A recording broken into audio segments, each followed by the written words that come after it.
everybody, welcome back to my channel. So for those of you who don't know, I transferred from the University of the Witwatersrand in South Africa to the University of Sussex in the UK very recently, and I thought that since Wits was starting school next week that I would just give you guys some freshers advice, from somebody who didn't have such a great time at Wits, to be honest, but hopefully if you do what I didn't do, you'll have a better time. Yeah, let's get right into it. So, my first bit of advice would be to go to all the freshers events, okay? This is something I didn't really do. Like, I went to most of the academic stuff, of which you should definitely go to that academic stuff. It is hella boring, but at the end of the day, it's information that you need, so you should actually go so that you're not caught out not knowing where the library is or getting lost on campus. Don't do that to yourself. So yeah, and then basically I was living at home, so I was commuting every day to school, and it just became a bit of a hassle to go to all the freshers events because it would end late, and it's just, yeah, Ubers are expensive. I was living in Sandton, that's like a 500 rand Uber for me to be going out. But in retrospect, I wouldn't have been like so cheap about the situation, and I would have just, coughed up the money and just done it so that I could have had that like uni experience of like going to the events and stuff. So yeah, definitely go to beer gardens, go to vodka party, go and do all those things because those are like your first impressions of the university. And to be honest, it's the only fun thing about being at Wits. Like, because school's not going to be fun. So if you don't have fun during Freshers Week, you're not going to have fun like at all. So don't do that. The next thing is the timetable is a trap. Let me tell you, you are going to register and then you're going to go on Sakai or whatever it is that they call it, and you're going to look at your timetable and you're going to see, oh my gosh, I only have like 2 lectures a day. It's all relaxed. I'm going to have so much free time. No, you won't. Basically, when you start going to lectures, they're gonna start telling you these things called tutorials and labs and all these other things that are gonna be added into your timetable. So basically, tutorials, if you don't know, are smaller parts of lectures. So essentially, in your lecture, you have maybe like 400 people. In a tutorial, you have maybe like 25 to 30 people. And if you're doing things like biomed and computer science and stuff, you're gonna have computer labs, you're gonna have chemistry labs, and yeah, those are gonna all be added into your beautiful timetable, and it's gonna look disgusting. And I'm not gonna lie to you, you're probably gonna finish at 5 most times. I finished at 5 like on Tuesday until Friday. That was literally my whole timetable. It was really bad. Okay, the next thing I want to talk about, which is a thing they talk about a lot, imposter syndrome. Don't have imposter syndrome. If you don't know, that's basically you feeling like you don't belong, or feeling like, oh my gosh, everybody's so much smarter than me, everybody speaks better than me, everybody knows so much more than me, and you feeling like you're not meant to be where you are. And let me tell you something, the university would not have accepted you if you were not qualified to be in your course. You're gonna get there, and I walked in thinking, I have 7 distinctions. I'm, so smart. I know everything. And then I got there and there were people with 8 distinctions, 9 distinctions, 10 distinctions. There were people who had been programming since they were in diapers, and I was just starting off. And you're gonna feel like, yo, maybe I don't belong here. Maybe university is not for me. Like, you're gonna feel all those things. But I'm telling you, you should not feel that way. Think about it like this. At Wits, there may be like 30,000 people who apply for first year, and maybe only 5,000 people get into first year. You are the creme de la creme. You are the elite. You are meant to be where you're meant to be. You earned your position. You got into the university, and so you should not feel like you do not belong. The next thing is go to your lectures, go to tutorials, go and consult with your lecturers. I know this sounds like, oh yeah, that's like Captain Obvious and whatever, but even as a second year now, I still have trouble going to lectures and getting up. I know it's hard. It's an 8 a.m. and you're like, is this worth it? Let me tell you something. This, they don't record your lectures, so you need to go to them because most times than not, all the answers for the exam are going to be from the lectures. Don't focus on the slides. The slides are a trap as well. Don't do that. Show up to the lectures, okay? Yeah, and also, a lot of people are going to be like, oh yeah, tutorials are a waste of time and stuff. And yeah, tutorials for the most part do suck. I've had a lot of really bad tutors and tutorials who were not helpful at all, but sometimes you'll have the few who are actually helpful. The trick is when you go to tutorials, actually have done your work for the tutorials beforehand. Don't show up to the tutorials and start doing your work, because what's going to happen is you're going to start on question 1 and you're going to get stuck, and then you're going to raise your hand and it's going to take the tutor millions of years to get to you because there are 25 other students who need help as well. And then by the time they finally get to you and help you with question 1, you moved on to question 2, now you're at question 3, you need help again, and now you're raising your hand and the 45 minutes is already up. I'm telling you that from experience. Do your tutorials beforehand, because at least then if you realize, okay, I don't understand question 1, 3, and 5, when you call over the tutor, he or she is going to help you with questions 1, 3, and 5, and then you're done and you can chill for the rest of the tutorial. You should do work, but let's just be real. You can chill and go on Instagram for the rest of the tutorial and call it a day.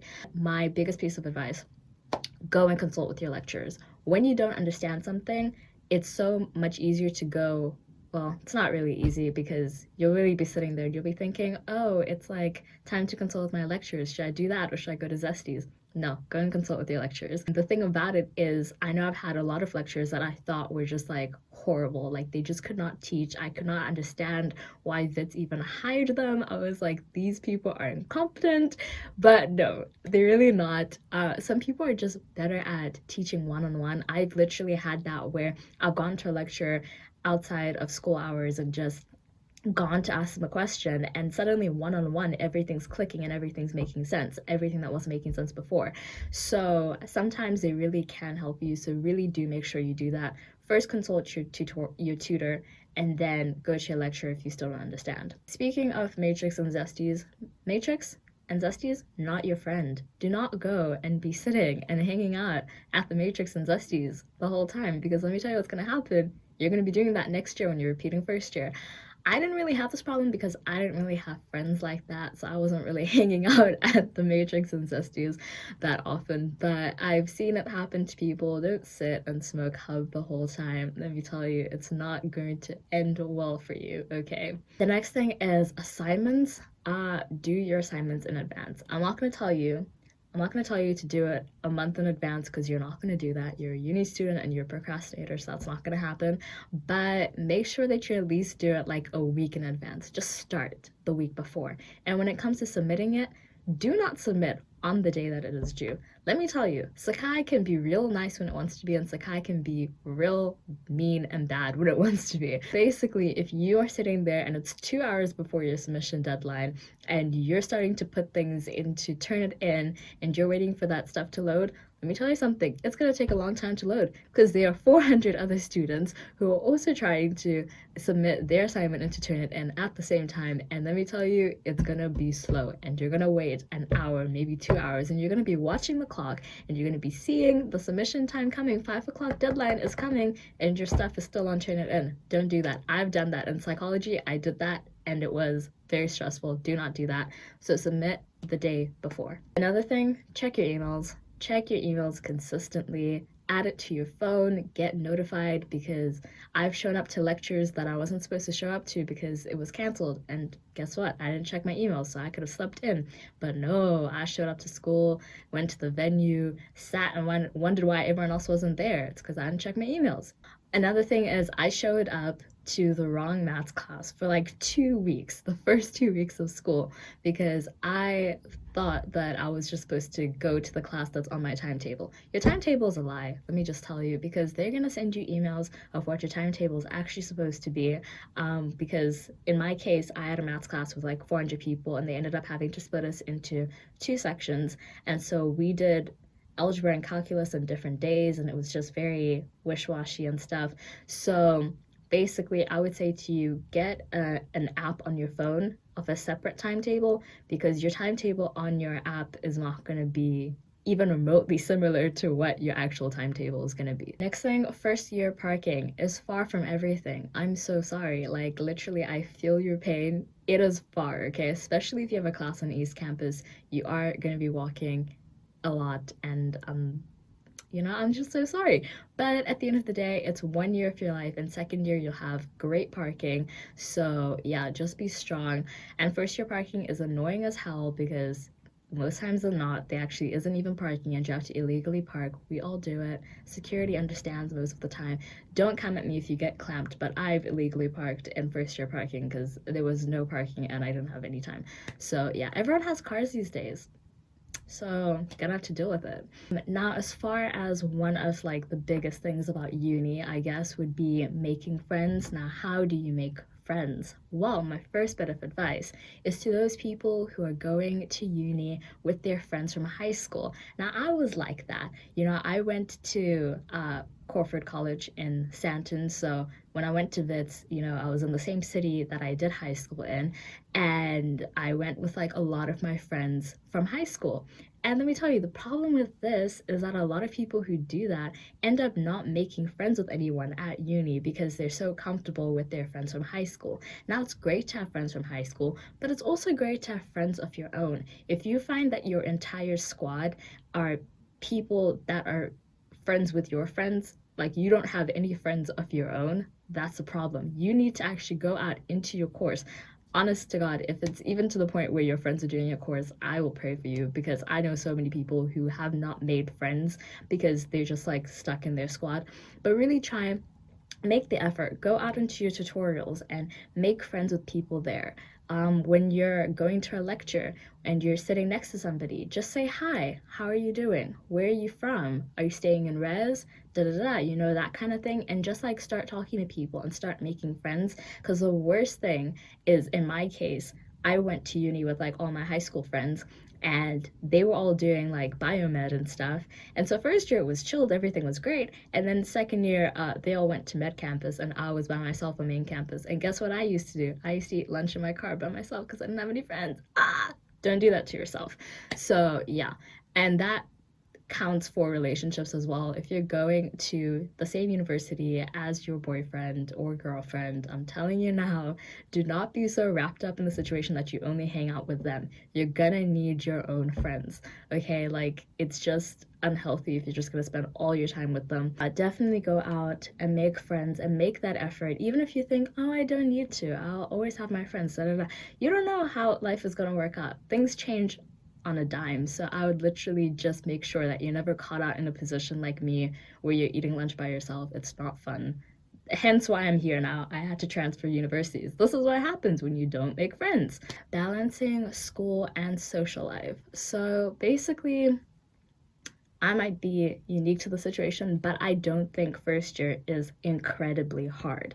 I do think it's a lot of work that you have to do, but in terms of the syllabus, it's actually not very difficult things to understand. Take that with a grain of salt. It might be different in your situation, but essentially, if you do the things that I'm telling you to do, like you go to lectures, you consult with your tutors, you consult with your lecturer, you really shouldn't have any of these issues, because you should be on top of your work. What happens to a lot of people is a lot of people aren't on top of their work, and during the week they'll be like, yeah, I'll do that on the weekend, I'll do that on the weekend. Let me tell you, you're gonna get to the weekend.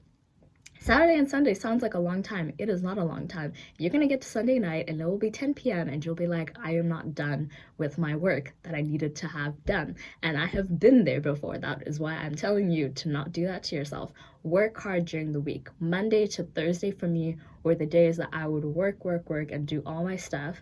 And then on Friday I would chill and I would go out clubbing and get lit and have a good time. Shout out to Madison Avenue. I was there every week, let me tell you. And my grades were still good. So I'm telling you that it is possible. And then work also on Saturday and Sunday. But you're going to need to work during the school week. When you have, like, for example, your tutorials, do not do your tutorials the night before, because tutorials are long. They're long, friend. They're never ending. So don't do that to yourself.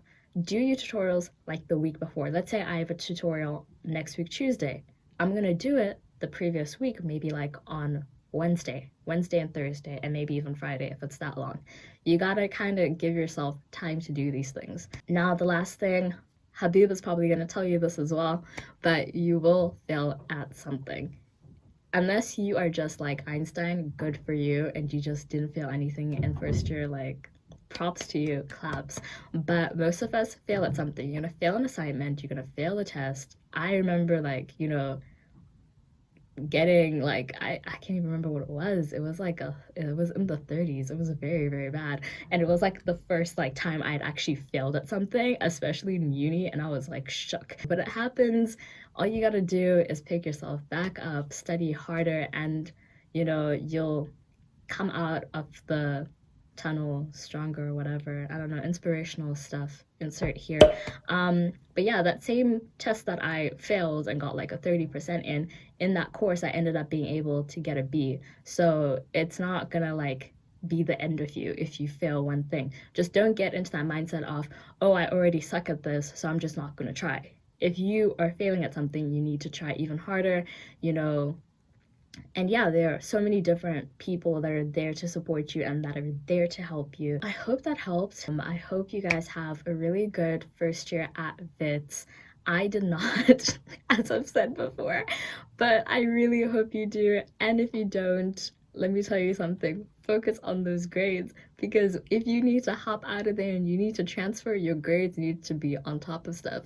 Now, if you guys want to hear my transfer story and all that stuff, drop a comment below, hit the thumbs up and like this video, subscribe to join the C Squad, which is what I call my fam over here, and be sure to hit the notification bell to be notified when I upload new videos. I upload every Sunday at 5 p.m. GMT.